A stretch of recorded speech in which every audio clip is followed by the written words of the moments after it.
Now, for today's program. Professor Dina Porat has served in many roles at Tel Aviv University, including the founding head of the Cantor Center for the Study of Contemporary European Jewry. In addition, she has been a visiting professor at Harvard, Columbia, New York, Venice, and the Hebrew Universities. Dina served as Yad Vashem's chief historian from 2010 to 2021 and is now their senior academic advisor. Dina has also served as an expert for the Israeli Foreign Ministry delegations to UN World Conferences and is the academic advisor for the International Task Force on Holocaust Education, Remembrance, and Research. Dina received the Raoul Wallenberg Medal in 2012, was on the 50 leading Israeli scholars list from the Marker magazine in 2013, and on Forbes' 50 leading women in Israel list in 2018. Dina has been awarded prizes for most of her publications, including the National Jewish Book Award for her biography about Abba Kovner, and the Bahat Prize for her new book, Nakam, The Holocaust Survivors Who Sought Full-Scale Revenge. Amy E. Schwartz is Moment's opinion and book editor, as well as editor of the magazine's popular Ask the Rabbi section. Before coming to Moment, Amy was a longtime editorial writer and op-ed columnist at the Washington Post covering education, science, and culture, and where she was nominated for a Pulitzer Prize in commentary. Amy is president of the Non-Denominational Jewish Studies Center in Washington, D.C. Please welcome Dina Porat and Amy E. Schwartz. Hi, everyone, and welcome. Thanks for signing on. And Professor Dina Porat, it's a pleasure and an honor to have you here for this conversation. And I should also say, as you reminded me, it's also fitting to have this conversation on May 8th, which is the anniversary of the German surrender in Europe. And then May 9th, tomorrow, is the anniversary of the surrender to the Soviet Union. This is in some ways, apparently this, I mean, you were talking to me about how this is still actively marked in Israel, and it's just a reminder for the American audience that history is very much still a live presence in so many ways. So I want to start by saying, Professor Porat, it's really quite an extraordinary experience to read this book. It's fascinating and it's troubling. I found it difficult. I read it with mounting consternation. It challenged a lot of my sort of instinctive feelings about Israel and how it goes about things. So in short, I will let you tell the story, but to oversimplify, this is the story of how a small group of Holocaust survivors and partisans decided that the proper response to the Holocaust was to kill 6 million Germans. Yes.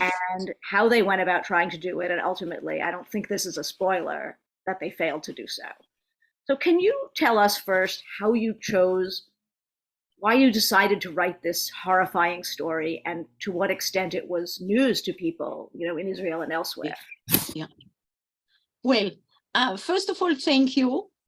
Thank you, the team of the Moment magazine, for having invited me.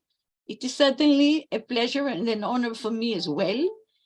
And as to answer your questions, I have two answers.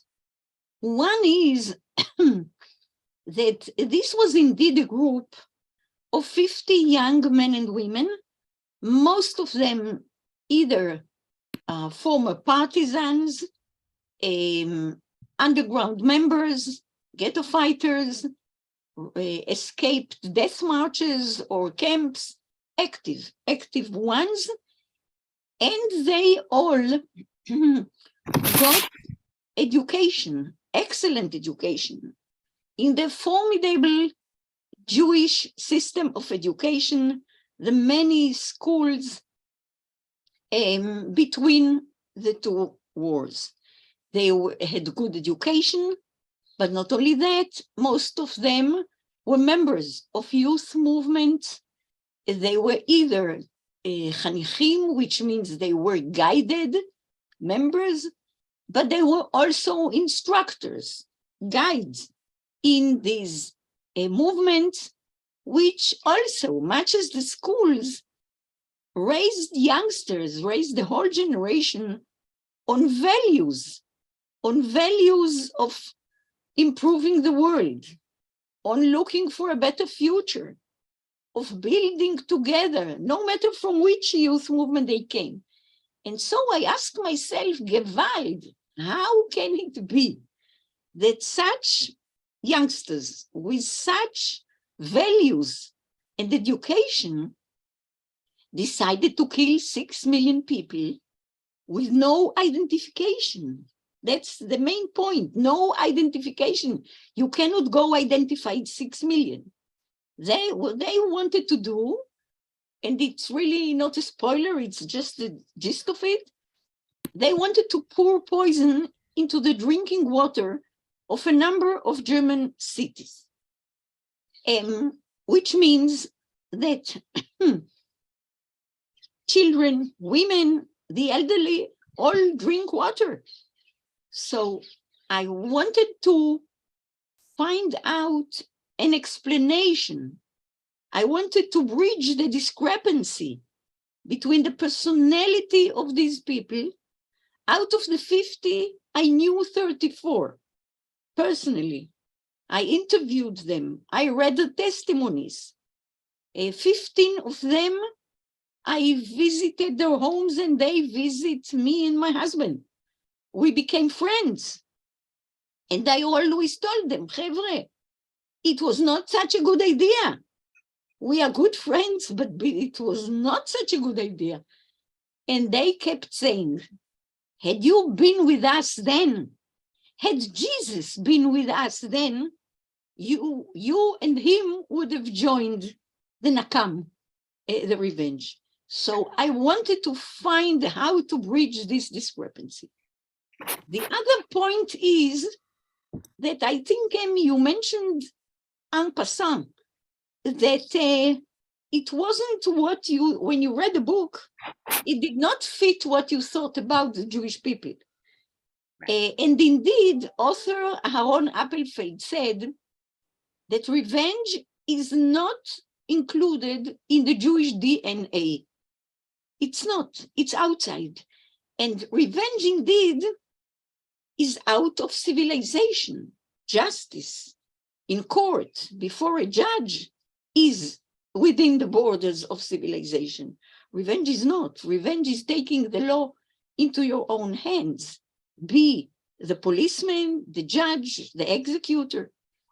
So what I found was that indeed very little was written about revenge, even though this is a feeling that every Jew harbored after the war, but most Jews did not carry it out. So a little was written. And so when a little is written, a historian, it tickles your fingers and you want to be the one who would write it. These are the two answers. Is it, maybe you alluded to this, but as it was a surprise to me, would you say this story of the attempt, even not so much since the revenge didn't really happen, but of the attempt and of this group, the Nakam, was that generally widely known in Israel, or did you just happen to know it because of your work as the chief historian of Yad Vashem? I mean, did it surprise others as the way it surprised me, or is it sort of something everyone knows about? No, I can tell you that most people in Yad Vashem, not in Yad Vashem, sorry, in Israel, never heard of the story. Right, okay. And when the book was out and I gave lectures, people listened with the jaws down. It is not known. Right. What year did this come out in Israel? It came out a couple years ago in Hebrew, right? Yes, it came out like 3 years ago in Israel, then immedially translated into German. Because it really interested them. And just a few months ago by Stanford in English. Right. What did they think of it? Go ahead. The point is that it was kept a secret. They tried what they tried. Here I will really not make a spoiler. They tried one way, they tried another with poison on bread. when they finished this and they were sort of shipped to the land of Israel by the Haganah so that they do not do any more harm or any other mischief, they vowed not to speak about it because they thought that the idea would not be understood because of this discrepancy between them and the deed they wanted to accomplish. And also, from whatever point you think about it, they are survivors. And the Israeli acceptance of survivors was twofold. On the one hand, they were taken care of. They were brought and taken care of. No one else wanted refugees or survivors who had nothing to offer, were sick and destitute, etc. They were brought and taken care of, but they were also held under some suspicion. How did you go to your death? How the others went to the death? How did you survive? At the account of whom did you survive, etc. So it was a complicated acceptance on both, a twofold one. And our group, the group of Avengers, did not want to add to the complex picture or the complex opinion that people in Israel held on the survivors. And so they kept quiet. And they kept quiet for about 40 years. Almost no one knew. Here and there were some interviews, a book with 10 pages, but it was in the middle of the 80s when Abba Kovner, their admired leader, fell down with cancer of the vocal cords.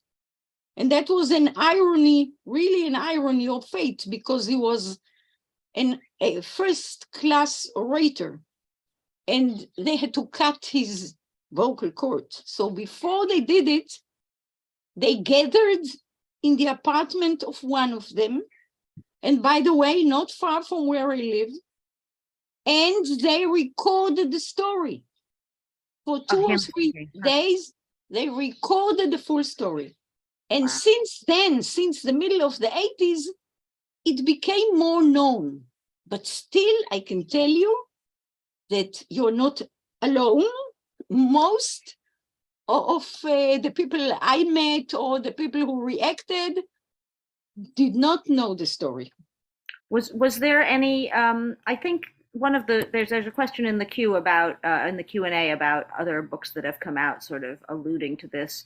Was there any pushback against your writing this book? Did anyone try to suggest that it put people in a bad, that it put Israel in a bad light, or that the story shouldn't be told? Most of the reactions, especially of youngsters, were, oh, hallelujah, someone came and told us the story. Why didn't we know?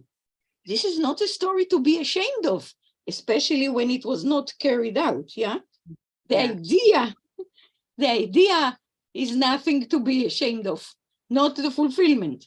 Mm-hmm. So it was enthusiastically accepted, but there was one, and it's Professor Yoram Dinstein. Yoram Dinstein, president of our university. He's a very internationally known and acclaimed professor of law. He now got the Israel Prize, who took me aside and said, Dinale, you should not publish this book because it may suggest that we are a vengeful nation. They killed 6 million and we would have killed 6 million. It would add to anti-Semitic ideas, to a negative opinion on Jews. Don't publish it. But I did, and he got a copy and was very happy. Interesting. Well, I want to go back and talk about the actual story to the degree you're willing to tell it without Please. spoilers. But first, I just cannot resist asking, what did they think of this book in Germany when you published it in German? What kind of reaction did you get? Well, I did. There were many good reviews in the newspaper. There was a lively discussion and debate I bet there was. in the papers, because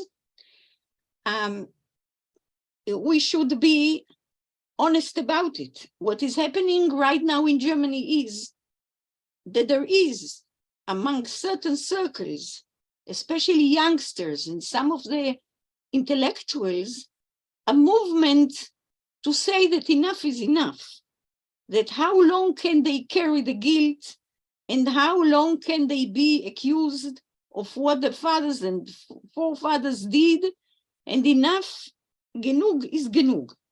And so the book came like a warning against this tendency, because it did show that the Holocaust was so terrible, the loss, the humiliation. It's certainly not just the physical loss, the property, the apartments, the families, the loss of lives, the loss of the generations that should have been born and will not be born. Well, you say in the book, the loss of a world, right? The loss of a The personal loss of world a culture. and a national world. Yeah. And you know that the demographs say that right now, had the Holocaust not happened, we could have been a nation of about 36 million. But we are just 14 and something. We didn't even reach what we were before the Holocaust. The humiliation, the tortures, etc., etc.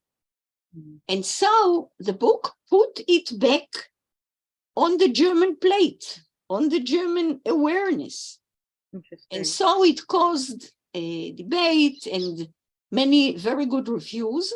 But I must tell you that one day I had a Zoom with two universities, and one of them did not have its Zoom well protected, and there was a Zoom bombing by neo-Nazis, and they burst in and they shouted, Heil Hitler, Heil Hitler, and they told me, Du bist ein Bitch, that I am a bitch. I answered in Yiddish that I take it only in Yiddish, and that if so, I'm a klafte. Which means what? A klafte? Klafte, a bitch. There you go. That's funny. So let's go back to the story, although this also makes me think one of the things that you note them saying, and this is before, of course, this is happening in 45, 46, before the state is born. One of the reasons they give for wanting to take dramatic revenge is to prevent it continuing, right? To prevent, because they're looking at the survivors who've gone back to their homes and been butchered on the doorstep by people who don't want any Jews to come back, and they're saying, what's to stop the world if they're not afraid that we'll commit vengeance, if they think we're helpless and we didn't do anything, what's to stop it from happening again? Yes. So that sounds like something the German that's relevant to the German. I think you are absolutely right in emphasizing this point, because it wasn't just the Holocaust and whatever we said, the loss, the humiliation, the torture, it's being left alone out of large families. But there were a number of factors that added to the desire to kill these 6 million Germans, originating after the war. One of them you mentioned, and this is that a murderous anti-Semitism went on, and people who tried to return home to see whether anyone else survived, whether the house is still there, were murdered. In Poland, only some 1,000 to 1,500 were killed, but not only there, in Lithuania, in Slovakia, in Hungary, Romania, wherever. So this was one reason, a major reason of understanding, as Abba Kovner put it, that the war is over, but the Holocaust is not, because Jews keep getting killed. But there was also another major factor, and this is, and here I agree with their analysis, and anyone may agree with their analysis, that after the war, there was quite a danger that the Holocaust would be forgotten because it was not dealt with internationally. First, the Nuremberg trials, which began in October 1945, and they were, a big group of them was located in Nuremberg, trying the poison thing in Nuremberg, and almost succeeded. They saw, and quite rightly so, that in the Nuremberg trials, the Holocaust was not an issue. It was not dealt with as a crime in itself. It was mentioned here and there, sure, but not as a crime in itself, and no one was punished for it. Moreover, there was no representative of the Jewish people in the court, or there were no testimonies, but no oral testimonies, just documents. But beside the poet Sutzkever, Avraham Sutzkever, who spoke for 20 minutes, no Jew really spoke. Was that So because the state of Israel had not yet come into existence? There was no official representative of. Of course, yeah, of course. what happened to them? Yeah. We had no state, so we had no representation. Right. Also, tens upon tens and tens of thousands of SS men were prisoners of war in Allied camps, especially the British and Americans. But after a while, after realizing what a burden this is, imagine you have some 10,000, okay, you have to feed them, to give them roof, medicine, laundry, to interview each of them. You know what a burden this is? Gates were open and they were told to go home, which they did immediately. Germany until the 1970s is the same Germany, not another Germany, it's the same Germany. And so and on top of it, Germany was rebuilt. It became a miracle of rebuilding itself out of the destruction. No, where is the Holocaust in all this? Right. It's being forgotten. So they knew very well Jewish history because they were very well educated in good schools. And they said, this Jewish history is a long line of pogroms and expulsions and the laws, etc., etc. And on top of it, the Holocaust, we have to put an end to this.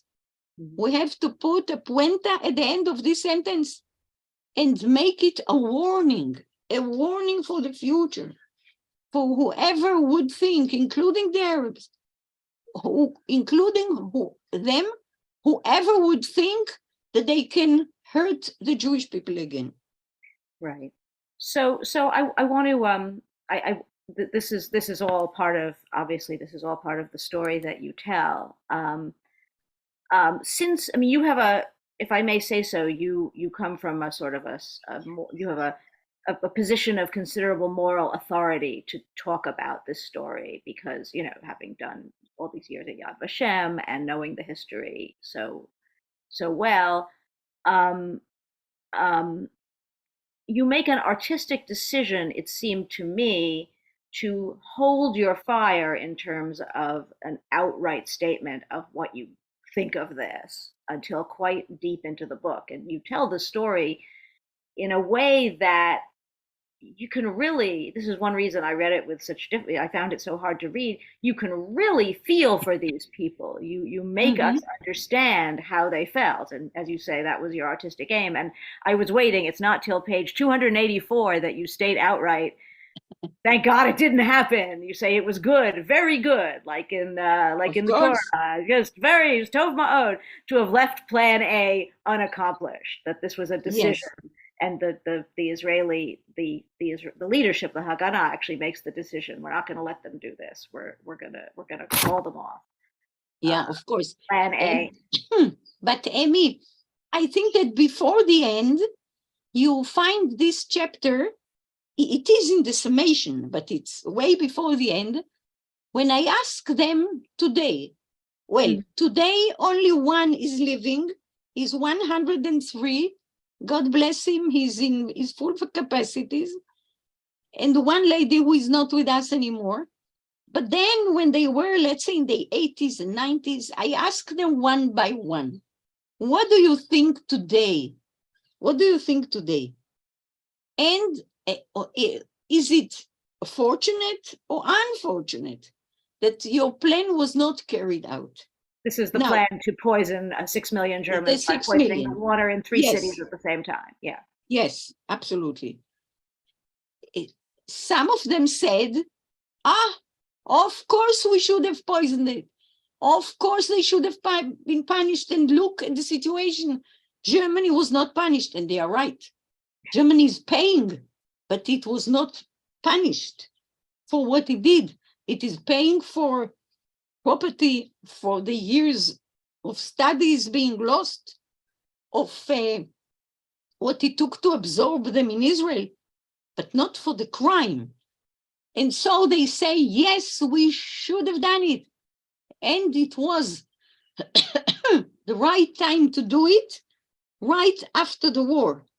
Because indeed, in the last months of the war and the first ones after it ended, millions were on their way. The Czechs and the Poles chased out some 14 million Germans to go back to Germany. They say it was the time no one would have even noticed. And I said, okay, if no one would have noticed, what's the point? But they also reminded me, and I really took quite a time to read, and they were right. They were not the only ones. This was not the only group in Europe looking for revenge. This is a core group of 50 people, right? A very small group. Yeah. It was a general atmosphere, a non-Jewish atmosphere. The Red Army stormed into Germany, and when they did, there were signs on the road ordered to be put there by Andrei Zhukov, the admired general and the one who made Germany surrendered. And the sign said, soldier, in Russian, of course, soldier, you are standing on German soil. Take revenge of the Hitlerites. The Hitleristim, that was the word.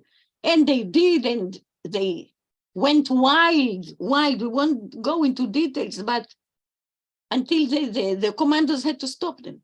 The Czechs, the Poles, they put up camps. Millions of forced labor in Germany, non-Jews, didn't want to go home unless they took revenge. So it was a general atmosphere, and you cannot find a memoir of a Jewish survivor without saying, yeah, I also wanted to take revenge, but they didn't. Yeah. Well, I think you started to say, I know in that roundup of not a roundup, in that summary at the end of what all those people think, it does seem as if most of them, looking back, say, thank God it did not actually happen. Of course we wanted to. It felt like the right thing at the time. Maybe it even was the right thing to want at the time, but thank God it was not done. Yes, many of them thanked God and said, how would I have faced my children and my grandchildren having done this? But this is in retrospect. This is not put to any actual test. So they can say this and they can say that. Some say we should have. Some say how lucky we didn't. I was going to say, you convey these viewpoints so vividly in the story. I wondered how it was to write these. Did you feel yourself pulled back and forth between these different views of it? Did you yourself feel that sort of revengeful feeling? Well, let me say this. There were three other attempts, beside many individual attempts and of taking revenge. About the individuals, I don't know enough. There isn't enough documentation. People kept it to themselves. But there were a few hundreds of Ukrainians being executed by Jewish partisans who went out of the forest with the blessing of the Soviets. There were a few dozens who were either shot or strangled in Vienna by a group that came from Poland in Vienna, and the Jewish brigade, the 5,000 soldiers from the land of Israel who operated as a unit within the British Army, within them, a small group of just a few dozens created a group called Gmul. Gmul means not revenge, but paying back. And they executed at night about 100, 150. But what is common to all these three groups is identification. They killed those who were identified by them or by materials such as documents, papers, testimonies, etc. And they killed them by identification. They didn't kill them indiscriminately. What I definitely could not accept from the beginning, and as I told you, I told them from the beginning, you are friends, you come to my house, I come to yours. And really, they gave me all the material they kept for a few dozens of years, for decades, and I told them indiscriminately is out of question, is out of civilization. And one of the interesting things in your book is even the state of Israel, the pre-state, the Yishuv is in a way the other main character in this book, because at key moments it is your people, the Nokmim, they go to Palestine, they want official backing for this plan, they think they'll get it. And over they hit a wall where various people, either on or off the record, seem to have said to them, no, of course not. We're not going to do that. No. Not even for moral reasons, but maybe even just for practical reasons. How would we get the survivors out of Europe if we had done this thing? Yeah. So it's an interesting take on the nature of the state. I mean, as it was coming into focus. Oh yes. Let me even elaborate on your important point, and this is that who is the Yishuv? Who is this pre-state Jewish community living in Israel up until 1939, and then after the war? Most of them came from Europe. Most of them came between 1933, the year Hitler rose to power, and 1939. The Yishuv tripled itself in these 6 years. Most of them lost their families. Mm-hmm. So most of them wanted revenge as well. And I found in an archive, it took me a long time to find it, I found the correspondence between the commander of the Haganah in Europe, who had an order from David Ben-Gurion to watch these survivors, this group, a close watch, not to let them go wild. And he corresponded with the heads of the Haganah in the land of Israel. And you know that in Hebrew, Nakam, Nekama, they call is Nekama. And in the correspondence, he says, this commander, he calls the Nekama Nechama, which means comfort. And he says, I know you want revenge as well. We spoke about it. It's a historic moment. We should do it, not the survivors. We should do it. Not 6 million, never. But at least some thousand, tens of thousands. Even a moderate, mild person such as Moshe Sharet said, okay, 10,000, very well. But never 6 million. This is immoral. This is inhuman. This is stooping down to the level of the Nazis who killed 6 million. And on top of it, if this is done, we would lose all the opportunity that we are building up with so much hard labor to have a political independent entity. No one would give you internationally an independent entity if you go around killing millions. And what about the survivors? The survivors were on top of their worries. They should be taken care of. They are sick, they are destitute. They should be, and no one would let you bring them. And the energy should be put in the future, in the survivors, in the state, not in the past. The past is past. One of our questioners in the queue, I don't want to jump the queue, but this wasn't really a question, but one of the people in the Q&A points out that on top of all these other practical considerations, to execute this plan would basically have been to reinforce the medieval libel that the Jews poisoned the wells during the Black Death. If the Jews really were poisoning the wells, what does that mean, right? Yeah, Not really. That's definitely a good point. And this is what Professor Dinstein told me. Don't publish such a book, because anyhow, we already have that image of well poisoners. Interesting. Yeah. Well, let's go back to one of the central characters in the book, Abba Kovner. Yes. The great partisan. And I know you had already written a biography of him. Yes. So again, this is the naive perspective of someone who's not as up on Israeli history. But as I was reading along in your description of how he with his charisma, he really was one of the people to push this idea the farthest. Then I read that in 1970 he was awarded the Israel Prize. Of course.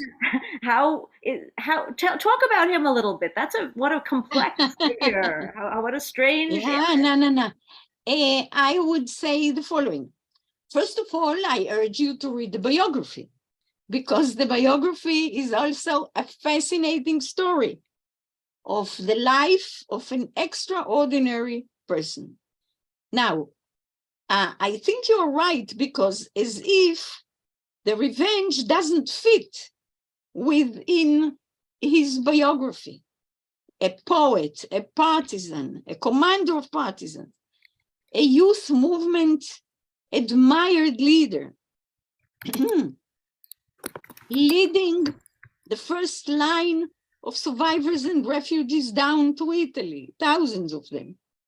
And then in the land of Israel, being part of the War of Independence, building the Diaspora Museum, being the rabbi of his leftist socialist kibbutz, and many, a very active, creative, very original person.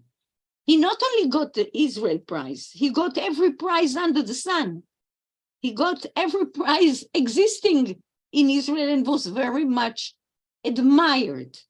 Now, your question is, how does this go with revenge that everyone was against? Right.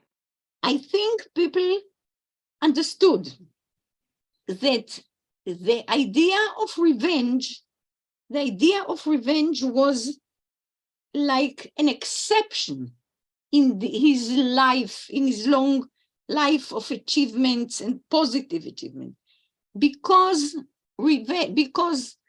of the deep loss, because of the feeling that he had as a leader and as a Jew, that there is no judgment and no justice. Lo din v'lo dayan. The Holocaust is being forgotten. that he wanted not just, as he said it, not just punishment, and not only a warning. He wanted justice. He wanted the world to be put on its track again. And the world was not on its track during the Nazi times, and it should be put back. He said, you know, he wavered. It isn't black and white, never. He wavered between saying, I heard that the Americans threw an atomic bomb on the Japanese. Did I have an atomic bomb?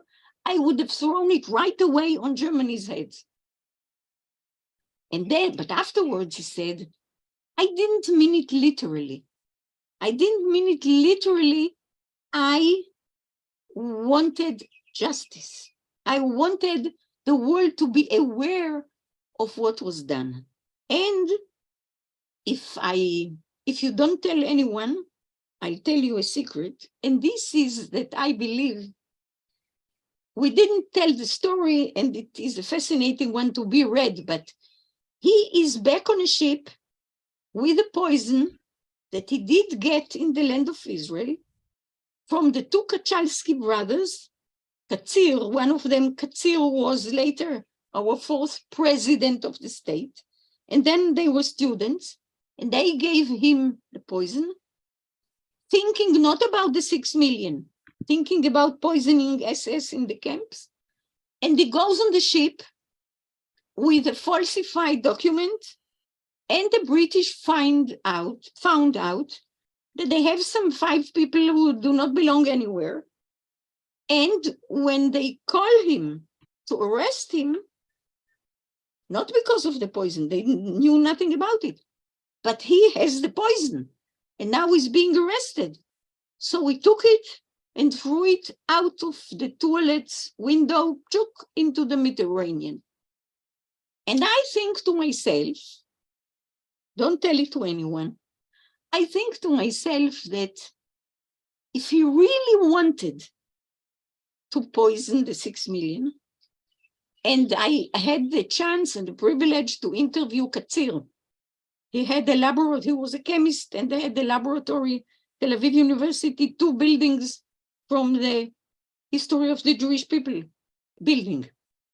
And Katzir told me that he gave Kovner poison enough to kill half of Europe.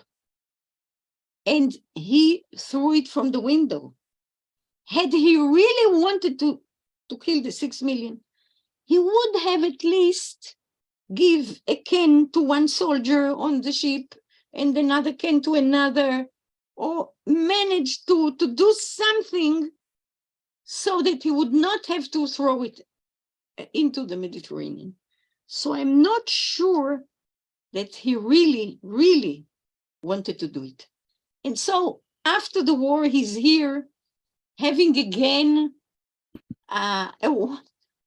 this wonderful personality and intellectual of the highest level, writing and doing and creating and being admired. So there's a lively discussion going on in the Q&A as to, and this was a question I had also, so I'm going to steal it from the questioner. What do you think the world would look like if this plan, if Plan A had actually been carried out? You must have thought about it as you were writing. Yeah, I think it would have been terrible, terrible. First of all, I'm not sure whether the cities that they plan to poison their water did have 6 million. But let's say they would have, as the person who asked the question asks, let's say they would have done it. I don't think we would have had a state. No doubt. Because you cannot trust. You cannot trust Jews anyway, yeah? But you certainly cannot trust them if they really killed 6 million people. I think this would have been a disaster for the survivors, for the allies, for the idea of a state. It would have been a disaster. and so both morally and practically. So you have a very interesting line here. I'm gonna ask you to broaden this, look at it through a different prism. You quote one fighter as saying that it's the sort of thing that God, if he weren't imaginary, should have done, Yeah. not human beings. And so I just wonder, that is such a fascinating sentence. I just wonder how religion comes into this. To Well, say God, if he were not imaginary, you assume this person is this is a secular view, but yeah, talk about they it were from a all religious, yeah, right. they were all, except for one, they were all secular. And this one also turned secular. Yeah, it comes, religion, or at least the Bible, comes into this picture in the following way. Remember, we said that Appelfeld said that revenge is not within the Jewish DNA. And indeed, Professor Yeshayahu Leibovich, one of our great philosophers and thinkers, was one of the editors of the Hebrew Encyclopedia, wrote in the encyclopedia, the Hebrew Encyclopedia, the item on revenge. And what he did was that he did read the Bible from the beginning to the end. And again, certainly for the third or fourth time, and he wrote in the item the following, that according to the Bible, revenge is not within the hands of a human being. It is only in the hands of God. And this is why I called the Hebrew book, I titled it, the Hebrew book, Li Nakam Veshilem, which means revenge and recompensation are mine only. It is in God's hands, and unless he tells you in person that you should do this and that. And Yeah. the Bible, according to Leibovich, says, forbids personal, individual, spontaneous revenge. Yeah. Now, this, I'm not sure that the people then knew that in the Bible, the word revenge appears 80 times, 80. And the words mercy and compassion appear 240, 3 times revenge. So revenge in the tradition of the Jewish people is a wish. It's a wishful thinking. We're still small and weak nation, which was wronged once and again. And feelings of revenge were always harbored, but not executed. There was no power to execute them. And after the Holocaust, you also had the element of the survivors who said, I don't want to go around killing Germans. I want a new family. I want new children. I want to live among Jews. I know personally many survivors, not just them. I know it, some two. Only for the biography of Abba Kovner, I interviewed 110. And they all say that the sweetest revenge is when you sit on a Seder night with 20, 25, a new family. That's the sweetest. So they were looking forward and not backward. You see? That's, I think Germany was not punished. The Jewish people didn't punish them, did not take revenge. I think it's to the credit and to the high level of values of the Jewish people that it didn't. Okay, you made me cry there for a second too. So just for the English speaking audience, they may be more familiar with the quote in the King James Version, the quote that you used for the title of your book in Hebrew, which is, vengeance is mine, saith the Lord, I shall repay. Alone. Right? Okay. Yeah. But Yeah. I just thought I'd add that for dramatic value in English. Thank you. We're gonna go to questions in a second, but I just had one last quick one. Okay. I was much struck as a younger reader by an essay about Gideon Hausner, who was the prosecutor in the Eichmann trial, in which, this is the essay. I'm sure there were a lot of people who wrote about this, but this is a particular essay written by Shulamit Harevain, and it's how the Eichmann trial, in a way, was sort of the bookend to this. That in this case, this prosecutor. This essay was about when you assassinate a criminal in an alley, nothing happens. But when you put someone on trial for a crime, even if the crime is the Holocaust, then things happen. And it's about how, some of the same characters in your book show up because Gideon Hausner says, how can I do this? I didn't experience the Holocaust. And he goes and he sits with the Warsaw Ghetto survivors, Antek and Tzvia, whom you also mentioned. And they say, it's okay, you represent us in court. So is there, is that connected in the way that I'm thinking? That way? I think so, because let me quote a letter. It is a personal letter which I was given by one of this group, a member of this group, and I quote it in the book. Abba Kovner, who led this group, who initiated with them, he didn't have to convince them too much, who initiated with them this idea of killing 6 million and tried to carry it out, etc., etc., etc. He wrote in a letter to one of them that he testified, he gave a very powerful testimony in the Eichmann trial. And he said, standing there, I felt that this is Judgment Day. And here it is connected. As you said, where's the connection? Here it is connected because he felt that revenge was not carried out.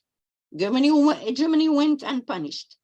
But here, the Eichmann trial, I believe, and I think he believed as well, is an answer to the Nuremberg trials. Then the Holocaust was not an issue. Here it was the main issue. There was no Jewish representation, no Jewish state. Here it is in Jerusalem, the capital of Israel, where an Israeli court is carrying out a trial against a major criminal. And so it was an answer. And Kovner felt it, and he said, standing there, I felt this is Judgment Day. Well, that's a great place for me to end my segment. I'm going to pass you along to a few questions, but I just want to say thank you so much. It's been such a fascinating and moving conversation, and I think a good way to celebrate not only the surrender of Germany, but Israel Independence Day. Yeah, good idea. So thank you very much. Yeah, thank you. Thank you both for that really fascinating conversation. One thing I wanted to clear up, a little confusion. First of all, a lot of people have said that they have seen the movie Plan A, and what I think they don't know is, wasn't that movie based on your book? Not exactly, no. You see, the movie is a fiction. It's a story with personalities and characters and a story being evolved. So this is fiction. My book is research. It's very different. My book is based on documents, testimonies, archival material, etc., etc. So there is a big difference. But they were, and we had an agreement that they would say and write that the movie, it's not a documentary, it's a fiction, that the fiction is not based on my book, but inspired by it. And this is, yes, it is okay. The book and the movie came out more or less at the same time. And so they were inspired by it. Yes, that's the answer. Thank you. And because it is written somewhere, okay, that was inspired, but says based on vengeance and retribution. So is that the English title of the Hebrew book? The Hebrew book is, the title of the Hebrew book is Li Nakam B'Shilem, God saying, revenge and recompensation are mine alone. Mhm. And then the subtitle is the whole Abba Kovner's group, the Holocaust and the issue. Okay. Yep.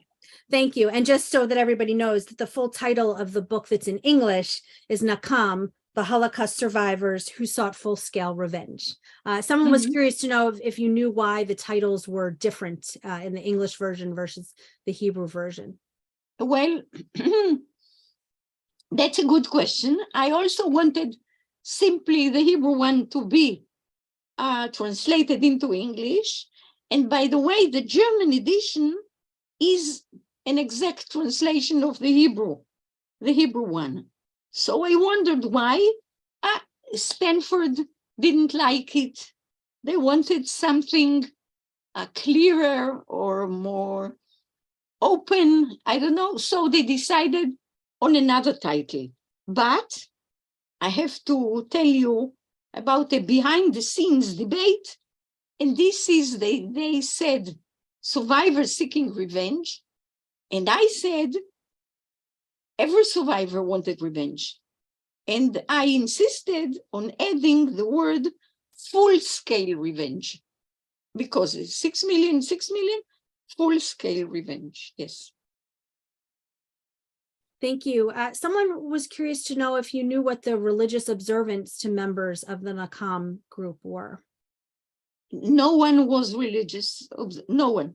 Mhm. They were all secular, mostly leftist, socialists, Jews. No one was religious. Thank you. And then lastly, before we go, what are the lessons that you think are for today based on what you've researched, learned, and share with readers? Lessons from the story for today? Yes. Well, I would think in two lines. One is that, as we said, indeed, it was so fortunate that they did not succeed, and that most of the survivors did not back such ideas. Most of them, that I would say that the lesson is that going forward and not looking backward, and certainly not carrying out whatever was carried out on you, is certainly a way to go, and it's a very Jewish way to go, even if it's not religious. The other is that I think I told the Emmy that today Abba Kovner is admired. He passed away long ago, but he's admired, and the group is admired. They kept quiet for 40 years because they were afraid they would not be understood, that they would be denounced. But during recent years, when I invited them to events, they were accepted with enthusiasm, with admiration, with clapping the hands, because perhaps we, Israeli society, were a bit too fast in having good relations with Germany. And this group works or is like a road sign that says, stop, don't go too quickly, don't forget they were not punished. So this is also a lesson. And the last thing, I think that in Israel now, it is so obvious that when you're hit, you hit back. There is no question about it. And the story is being very much accepted by the sons and grandsons of the group as well as correct. But the lesson, I think, should be that there is a limit to this. Yes, when you hit, you are hit, you hit back, but with proportion and with values. Great. Well, Dina, thank you so much. Thank you, Amy. Thank you both for bringing this story that so many of us were not aware of.